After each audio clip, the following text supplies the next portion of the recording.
Welcome to the Legacy Leaders Podcast. Are you doing the best for your client to help them create their legacy? Are you creating a plan that goes far beyond finances to help people ensure that it becomes the driving force behind all decisions?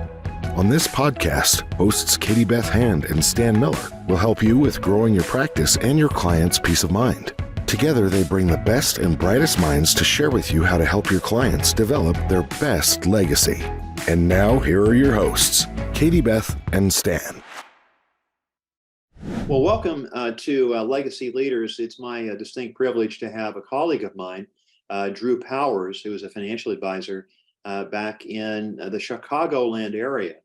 Drew, thanks for being on the program today. Thanks for sharing the time. And why don't you briefly tell our listeners who you are and what you do? Yeah, Brad, thank you so much for having me. Thrilled to be here. And I'm a financial advisor. I work with a lot of business owners, primarily medical dental professionals who own their own practice, attorneys who own their own law firm, and other tightly held business owners.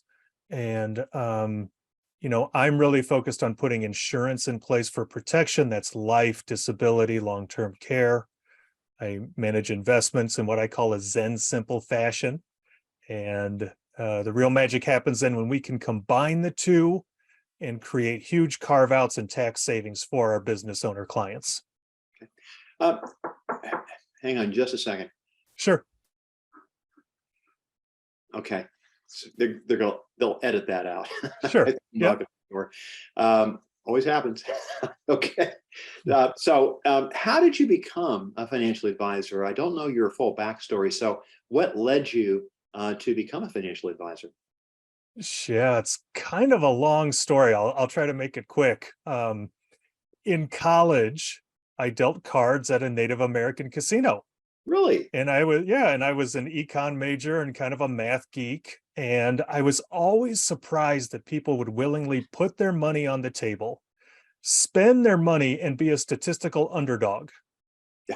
Right? It just always, just as a math guy, it blew my mind. Yeah. And people would say, well, that's my entertainment, but anybody who loses at the casino, they never walk out of there happy. I've spent just as much on a nice dinner and a show, and I've been thrilled. Yeah. Right. And I used to explain the odds to people and try to explain the math of the cards. And people are just really bad. Humans in general are really bad at understanding probability and statistics. Right. And I thought, so a great way to make money is to be the casino. Where could I go where people would be a statistical underdog? And so I told you this is going to be a long story. So that led me to the trading floor. And I started my career as a market maker on the options exchange. Wow. And so people who don't know what a market maker is, we're the guys who stand on the trading floor in the ugly jackets and we're yelling and hand signals all day. And the bid-ask spread is sort of the equivalent to being the house, right? That's where people were a statistical underdog. But that's a rough existence, and it was rapidly evolving or maybe devolving. Yeah. And as I grew up there, I came to find that I was missing a service component. There's really not a lot of meaning to that work. So I thought, hey, I've got this specialized risk and stress management experience. I understand probability and statistics. Humans in general are really bad at managing risk and stress and understanding probabilities. And this could be a way to help people and to serve people. And so I transitioned my career to one of a financial advisor. Okay. And what do you find, what do you enjoy about it? I mean, you obviously made that. Yeah. What do you enjoy about being the financial advisor, especially with the clients that you serve, that you shared about a little bit earlier? Sure. So I love coaching and teaching. I even thought earlier in life I might go that route as a career. I love helping people. I really like being the guy that people come to for advice and for help and to help them achieve. Yeah. And specifically with a medical or dental practice owner, a law firm owner, a small business owner, those populations have a really heightened need for planning, for tax savings, for creditor protection, Right. and also have the ability as the business owner to put those plans in place, for themselves and their employees. And so it's just a really interesting group of people, and it's really interesting work. Okay.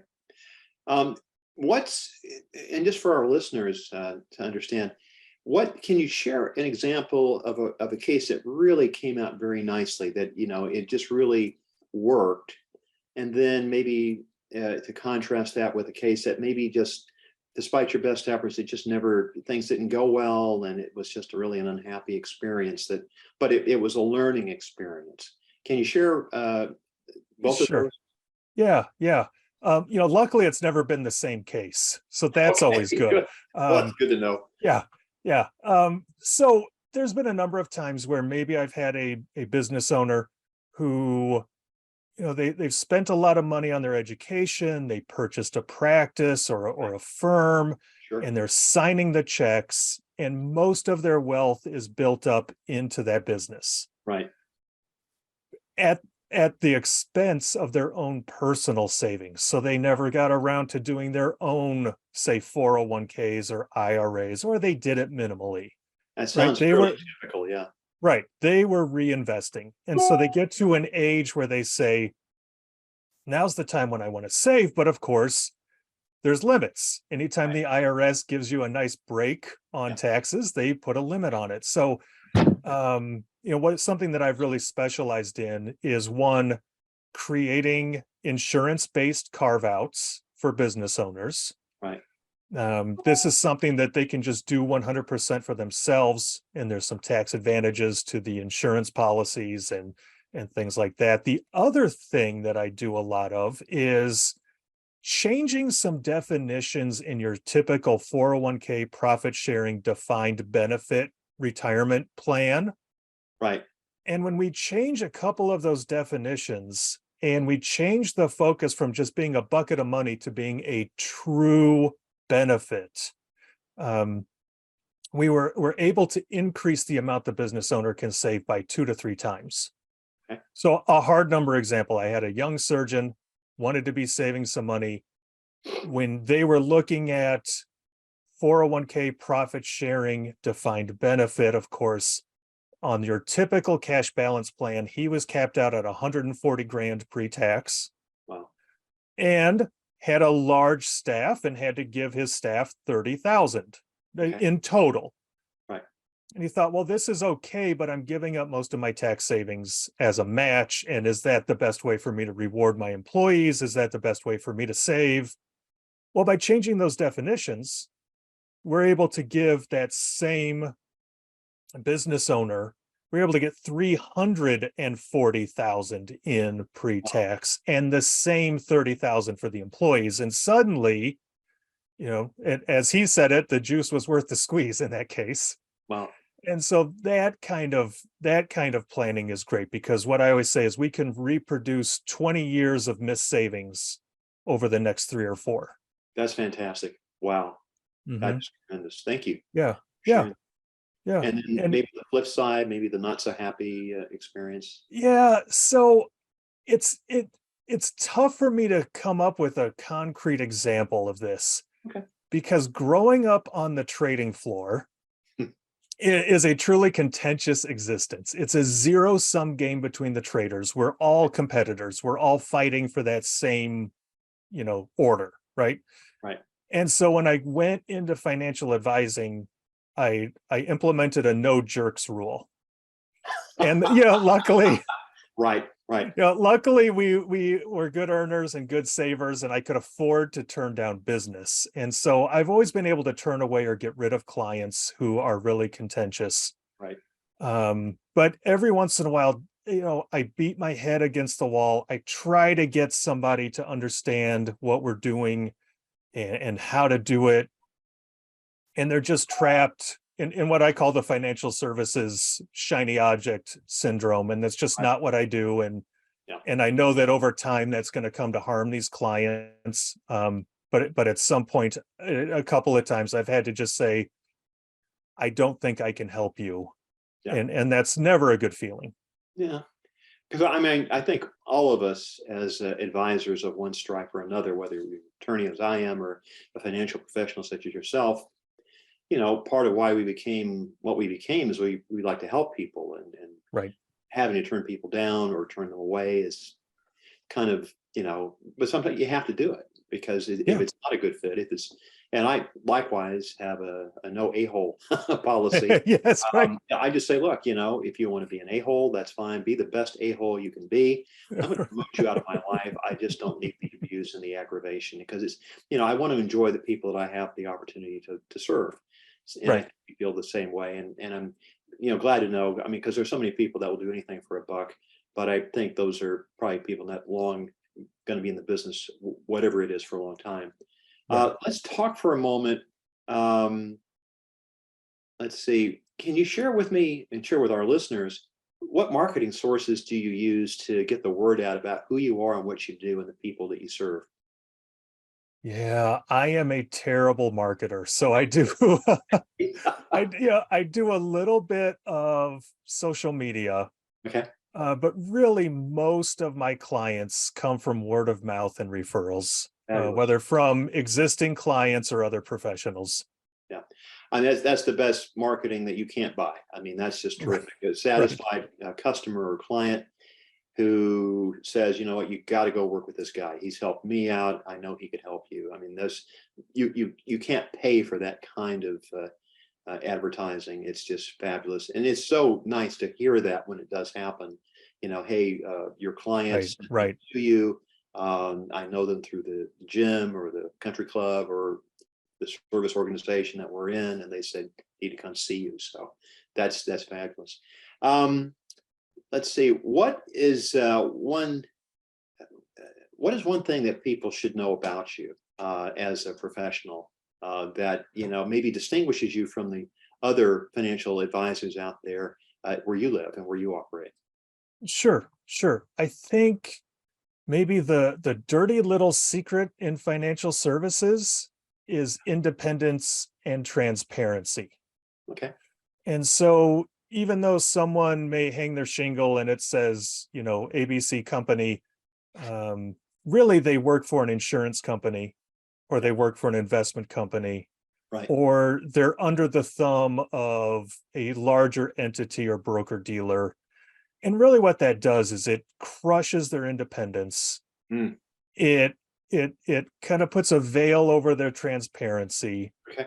And, I guess if you said one thing and I'm going to give you three here. And I think the other thing that does is it creates a total lack of collaboration within financial services because you have to stay in your own umbrella. Right. And so, I have built my firm in such a way that I am completely independent. I do not work for an insurance company. I do not work for an investment company. I am not under a broker dealer. Okay. Everything I do and all of my fees and charges are transparent. Fabulous. And I am a very active collaborator. If there is another advisor who I know and trust who specializes in something that you need, I have the ability to bring that advisor in and we can work together because again, I don't have to stay under some large corporate umbrella. Yeah. And I guess that independence fosters even greater freedom for you and more choice, I would imagine, for the clients that you serve. Right. Absolutely. Absolutely it does. Okay. Let's see. Let's talk for a moment about, there's this phrase out there, the quote unquote trusted advisor. And I know that's something that we would all aspire to be that person that, for example, I, as an attorney, even though I don't do criminal defense, although I did it at one time in the Navy JAG Corps, I was a Yeah. criminal defense attorney. As an estate planning attorney, I don't do that anymore. But, if somebody called me and say, look, Rod, we have a relative got into trouble, they're looking at jail time, can you refer us to somebody that you know, and trust, who's a good criminal defense attorney? I'd say, absolutely, I'd be happy to do that for you. So I think that kind of trusted advisor is something I think we all aspire to be, that the person, that first call or one of the first calls they would make when something happens. What does that mean to you? And what has your experience been in terms of being a trusted advisor to your clients? Sure. So I think especially in financial services, anyone can get you just about any investment or policy. Sure. And you can probably go out and get the same investment or policy probably directly from the investment company or the insurance company. Sure. Trusted advisors are the ones who get you the right investment Right. and the right policy. And I think that for me, that independence, the transparency, the collaboration, I think helps me become a more trusted advisor. Right. And, you know, I think maybe the hardest thing is learning to admit when you're wrong or that Wow. things have changed. Okay. Being able to say, hey, at the time, this was our best path, but things Yes. have changed. The situation has changed. The economy behind us has changed. It's time to Sure. pivot. Right. And not being married to your first thought and saying, well, I can't change now because then somehow I did it wrong. You didn't do it wrong. You did it to the best of your ability at the time. And so, these are things that I try to bring in: independence, transparency, collaboration, and that ongoing advice that things have changed. It's time for us to pivot along with it. And Lord knows that, life certainly gets in the way, and it Right. changes. I mean, who would have imagined 3 years ago a pandemic, a worldwide Oh, pandemic, and it just, but or even before that, in 2008 with the subprime mortgage meltdown. I mean, just things happen, and advice that you might have rendered up to that time was certainly good advice, but then mhm, the world changed, and so right. we have to reorient. We have to take a look at what we've done, and how might we change. Trim your sails according to the waters you're in. So I respect that immensely. I just think, and I think one of my mentors years ago, and I'll always remember this. He said, "If you want to be invulnerable, be vulnerable." Uh, And it took me a while to really grasp what he was saying, but it really makes a difference. I think the ability to say, what, at the time that we did this, that made sense. We need to pivot, or sometimes you say, what, I thought, and I think attorneys we're probably the biggest. We always want to know the answer, and mhm. sometimes it's impossible. Maybe many times it's impossible to know the answer. And maybe you feel the same way as a financial advisor. What's the right answer? What's the best answer? And you have to say, what? I have a hunch. Let me go check that out. Let me research it and be sure, because I want to make sure I give you good advice. I don't think any client would ever get upset about that. I think they would say, thank you for looking into it, and let me hear from you as soon as you know something. So I think that kind of vulnerability, really stands you in good stead with them. So therefore you become invulnerable. I trust Drew because he takes his time and he doesn't rush into anything. He says, let me check this out for you. I think I have a hunch, but I want to make sure that I'm right. So, okay. Let's talk for a moment about being a financial advisor. I mean, we've Mhm. talked about your history and coming into the business and the great clients that you serve, the variety of clients that you serve. What does it mean to you to be a financial advisor? I mean, just whatever that means to you, I think our listeners would find very interesting. Sure. It's a term that means a lot of things to a lot of people. Sure. And it's, also in financial services, there's not a lot of standardization in titles. Okay. I remember when I was graduating from college, there were people who were certainly not stockbrokers Yeah. who put stockbroker on their card because that was the hot thing to be in the mid to late 90s, right? Everybody wanted to be a stockbroker. Of course. Um, so for me, a financial advisor, a true advisor, isn't just your insurance person or your money manager. It's someone who's able to look at that whole picture and even manage that whole picture, facilitate that whole picture. I'm going to harp on this a little bit, brings in other advisors and collaborates with them, and whether that's attorneys, accountants, other financial advisors. And it's someone who's truly giving you advice and sitting on the same side of the table as you. And so a lot of that comes in to that independence and transparency, is if you understand how I get paid, if you understand who I work for, and you trust that I'm bringing all of the best trusted professionals that I can, then I think you can find me to be a true financial advisor. You know, it's interesting. Years ago, I was part of a kind of a collaborative, if you will. And interestingly, or maybe not interestingly, not surprisingly, sometimes the best legal answers came from a financial advisor or a CPA. And sometimes the attorney might have a better answer than the financial advisor or the CPA from a strictly, financial standpoint. So, Mhm. and one of that same mentor who shared with me the power of being invulnerable is to be vulnerable. He shared with me, what's the power of 1 and 1? Not what's the sum, we know that's 2, but what's the power of 1 and 1? And he said it's 11. So when you put together all these different, and what's the power of 1 and 1 and 1? It's not 3, it's 111.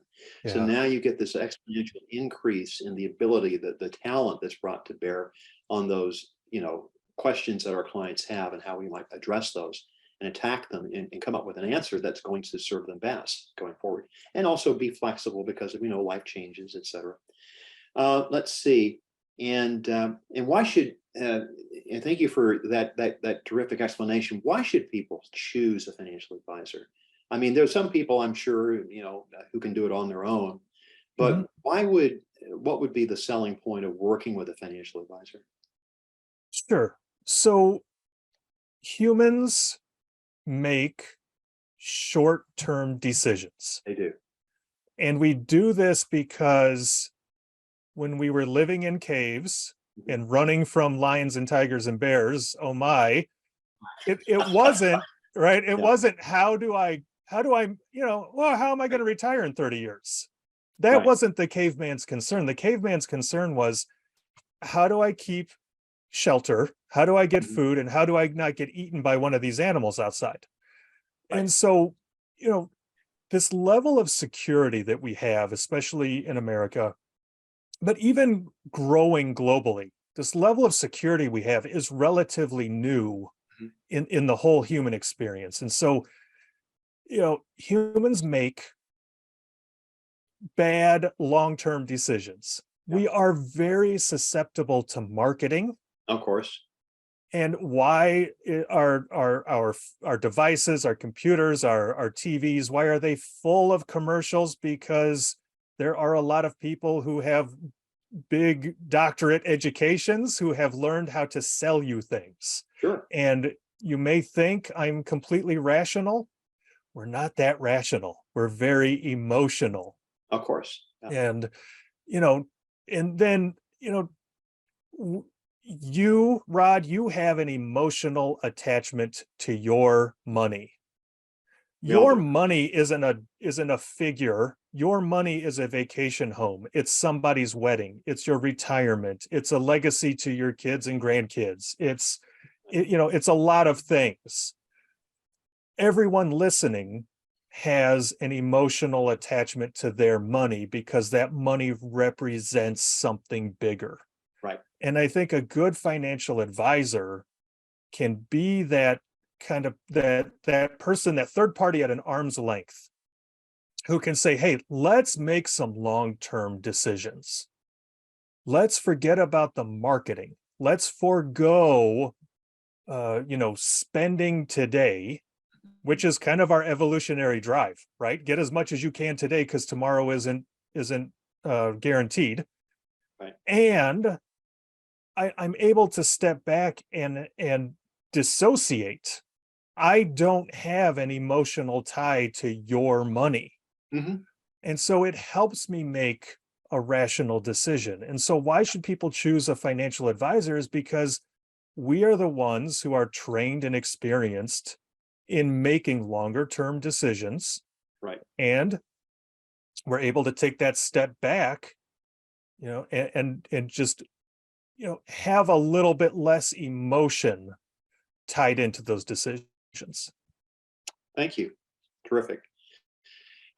Is there anything else as we close our time together today? Is there anything else that you want to share with the listeners that you wanted to talk about and I haven't touched on it, or would be valuable for anybody to know when they're considering hiring a financial advisor to help them with their long-term planning?